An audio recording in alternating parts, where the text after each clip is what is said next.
Sebuah kasus besar di lingkar petinggi Polri menyeruak di awal tahun 1977. Tak tanggung-tanggung, kasus ini merembet kemana-mana dan kemudian membongkar keterlibatan orang nomor 2 di kepolisian pada saat itu. Adalah Letnan Jenderal Polisi Siswaji yang ketika itu menjabat Deputi Kapolri, jabatan setingkat Wakapolri saat ini, terlibat dalam kasus yang merugikan negara sebesar 4,8 miliar rupiah. Ini adalah sebuah angka yang sangat fantastis pada waktu itu. Jika asumsi nilai dolar pada waktu itu sebesar 800 rupiah, maka nilai korupsinya saat ini adalah sekitar 87 miliar rupiah.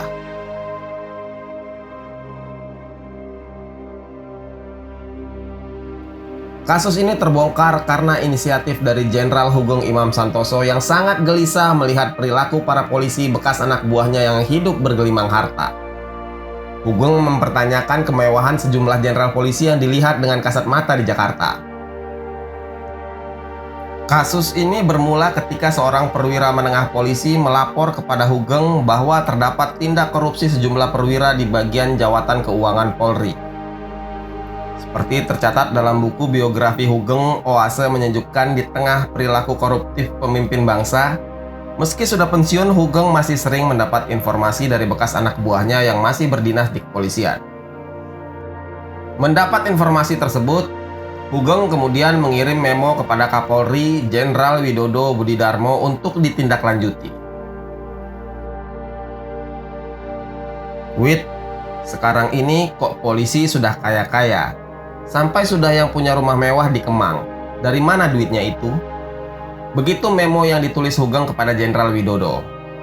Selain itu, Hugeng juga menyampaikan informasi dugaan korupsi di lingkup petinggi Polri itu kepada wartawan senior koran Sinar Harapan, Panda Nababan.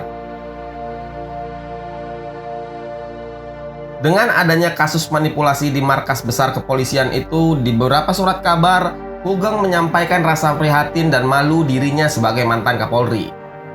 Berbekal informasi dari Hugeng, Panda Nababan kemudian melakukan investigasi. Lalu terungkap bahwa pemilik rumah mewah di Kemang adalah Kolonel Suroso, seorang perwira di jawatan keuangan Polri. Panda lalu mencari tahu dugaan korupsi yang melibatkan Suroso yang kemudian menuntunnya kepada Deputi Kapolri, Letnan Jenderal Siswaji.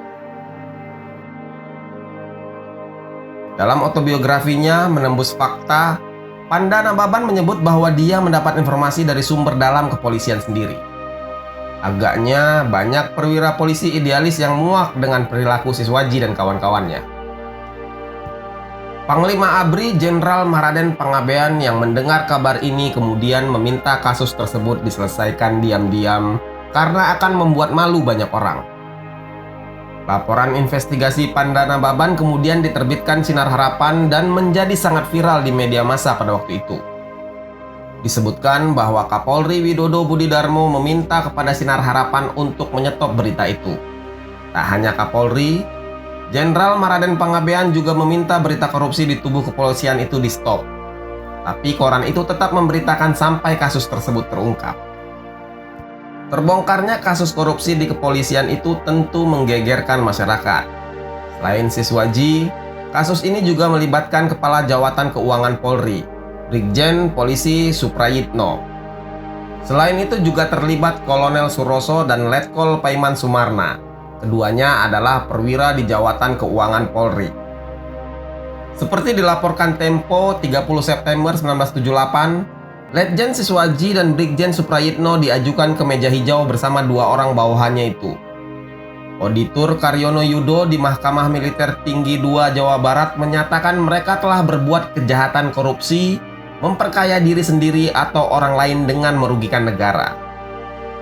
Menurut auditor militer, mereka tahu ada sisa dana belanja pegawai sebesar 450 juta rupiah tiap bulan sepanjang 1973 hingga 1977. Sisa dana itu mereka pindahkan ke rekening pribadi. Uang itu diantaranya dipakai untuk perbaikan rumah pejabat tinggi kepolisian, uang saku ke luar negeri, menjamu tamu, dan lain-lain. Letnan Jenderal Siswaji divonis 8 tahun penjara dan denda sebesar 7 juta rupiah. Sedangkan ketiga bawahannya, satu dihukum 7 tahun penjara, dua lainnya masing-masing 6 tahun penjara. Jenderal Hugeng membuat kasus korupsi Siswaji dan kawan-kawannya terungkap. Dalam laporan Tempo 15 September 1979, setelah divonis 8 tahun penjara, ternyata Siswaji sempat pergi ke Amerika Serikat untuk berobat mata selama dia menunggu keputusan grasi dari Presiden. Auditor Jenderal ABRI, Maijen Imam Sukarsono yang menuntutnya di Mahkamah Militer membenarkan hal itu. Akibat kasus korupsi ini, Kapolri Widodo Budidarmo kemudian dicopot dan diganti oleh Awaludin Jamin. Wakil Panglima ABRI waktu itu, Laksamana Sudomo, mengatakan bahwa pergantian Kapolri itu tidak ada kaitannya dengan kasus korupsi di kepolisian. Widodo Budidarmo dianggap bersih dan tidak terlibat.